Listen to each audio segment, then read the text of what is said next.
Hello delegates, and welcome to Webster University's Mall United Nations Conference. My name is Dennis, and I'm this year's Secretary General.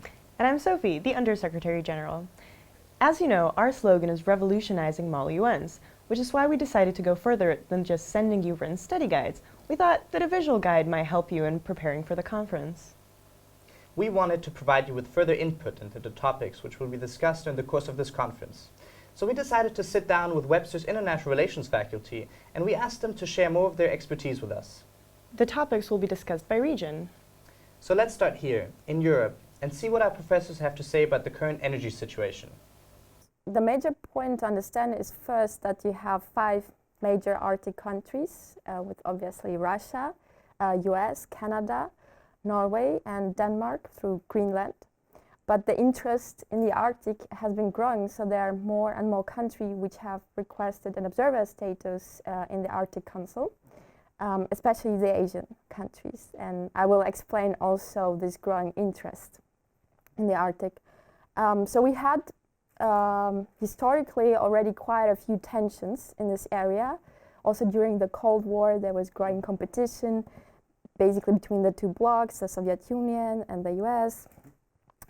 But I think a major point, a turning point right now was after the US Geological Survey has published its assessment of the fossil fuels that we suspect are under the in this area, in this disputed area. And according to them, there are around 22% of oil and gas reserves still available in the world in this area. So which makes it quite interesting. So this was published in 2008, and there was another major event that has led to the growing interest of the other countries is that until now the region was not so interesting because it was not really accessible. So now we have global warming, melting ice, and we have 2 very interesting trade routes that are opening up there. So one is the northeast route, right? So by the Russia, which is quite interesting for the Asian markets because right now, if you think of the map, they have to go all the way around, right? If they, for example, want to reach Europe. And they're going through the Suez Canal, and it's really a long route. So if you go this way, right, through the Arctic waters, it could cut down the whole journey by 50%, basically, which is very, very interesting economically. And what we have right now, because of this growing accessibility, is that before 2008, we had no ships passing by through this route. Right now, we have around 70 ships per year passing by through this route. We have also already, I guess, it's still technologically a sort of a challenge, but right now you don't also always need an icebreaker, to go through this passage.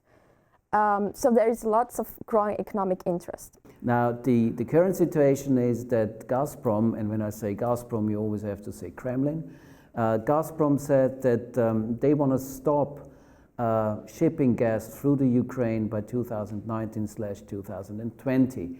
I think it's too simple to say that a low gas price benefits the European economy because, as I said, you have to think about the interdependence between a proper price, securing those investments, for securing constant supply. Might be cheap right now, but if you don't develop those fields today, you might have no gas tomorrow. And you can only develop those fields if you have an adequate gas price. Now what Europe is doing, and that's mainly the European Commission, and I'm not talking about this European Energy Union, we will see much more detailed plans about this energy union by the end of this year. What the European Union is doing is A, we want to increase efficiency, B, we increase the use of sustainables, C, we increase so-called smart meters, so intelligent infrastructure, so to say. That's very important. And what we want to do is we want to create a network, an infrastructure that allows us very quickly to shift fossil resources or electricity from one place to the other. What I found intriguing was what Dr. Bruchin said about trade routes in the Arctic, because a similar scramble for resources and trade routes is currently happening on the other side of the globe, specifically in the South China Sea.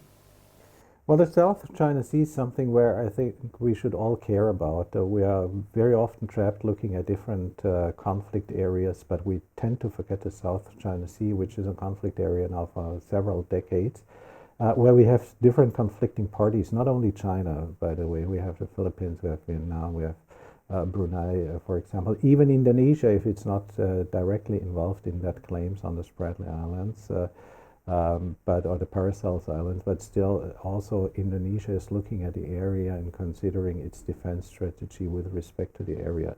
The area is, in my view, for different reasons, very important. First of all, we have expected energy resources of a huge dimension concerning oil and natural gas that could be exploited one day. And we should not forget that Asia-Pacific, as the booming economic and also population-wise area of the world and the center of gravity for the 21st century, is of course demanding a lot of energy supplies. Not only China, also the neighboring countries there. So this is one issue. But then when we look at these energy issues there, it also means that energy is also relevant maybe for others to be exploited in a way to cooperate with the countries in the region. The South China Sea is but not only an energy supplier in the future for resources, it's also, for example, if you look at fish, the estimated number of fish that is still existing there, and if you look at the region again and the population and the question of how to feed people in the area, it's also a resource for food. So also this is an issue. And then finally, it is for us in Europe or for the United States, it's an issue because we have very important trade lanes and shipping lanes in that area, linking this part of the world, linking, for example, China with the Middle East, with Europe, and then also on the other side of the Pacific, also with the US. And this is very important because the security of that region and the safe transport of goods should be guaranteed in order to avoid a distortion of the international economy. Mm-hmm. Let's move on to China's energy resources and the current situation in the Middle East. First and foremost, the Strait of Hormuz is one of the smallest or simplest or tightest bottlenecks that exist to the world's access and flow of energy resources. And of course, this has been the case for quite a long period of time. It is the area that separates the Iranian coast from the Peninsula of Arabia. And it is a disputed area and one in which since the 1980s has been subject to debates about who has legitimate control over it, what its value for. But the key is that if the Strait of Hormuz were closed, and that's probably the best place to start such a discussion, for whatever reason, be it an accident or be it deliberate, then today the flow of major energy resources, particularly to Asia, would be shut down. Mm-hmm. And this would have dramatic economic effects and logically could cause political outcomes to happen as well. Of course, as long as the Strait of Hormuz is open, it's a key source of revenue generation for Saudi Arabia. And Saudi represents one of the biggest producers of oil in the world, if in essence not really the biggest in terms of practical purposes, in terms of international delivery. So the Strait of Hormuz is extremely important as this bottleneck. That's the first thing to understand. It holds up there with the Suez Canal as another major point, and a few other straits in the world. This agreement in principles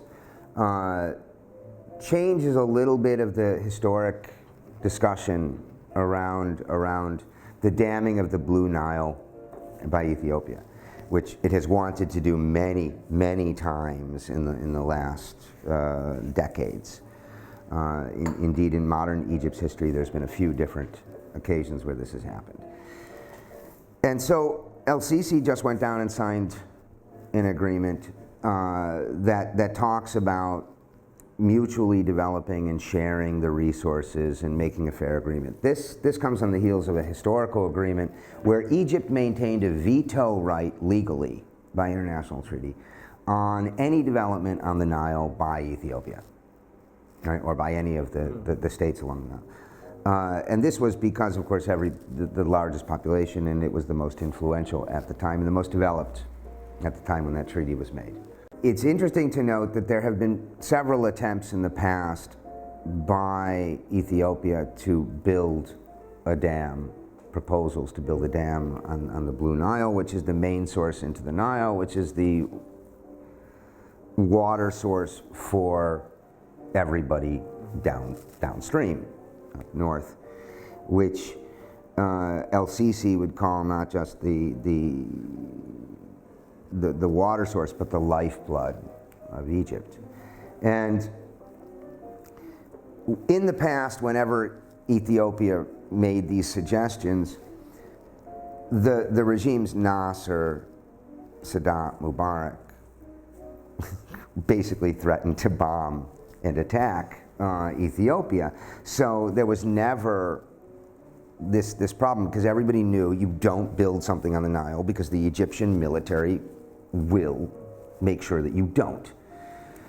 When Morsi came to power, besides all the domestic politics that were going on, there was a series of events that took place shortly before he was thrown out of power, in fact, and are very importantly connected internally to how he was thrown out of power, which was that he allowed the broadcast of a meeting of generals, which normally should not be broadcast to the Egyptian public, about the discussions of Ethiopia's plans to build the dam, which Ethiopia announced shortly after Morsi came to power, because they thought, okay, Egypt's now weak, the military's out of government, now we can go ahead and we can build it. And the generals were calling for bombing of the dam. And this was then broadcast on television, and of course the military was very, very upset at Morsi for allowing this to happen, which really was a major break point in the relationship between the military and Morsi. If you'd like to learn more about the regions, you can watch the full interviews with the professors on our YouTube channel. Thank you for watching, and let's start Webmun 2015.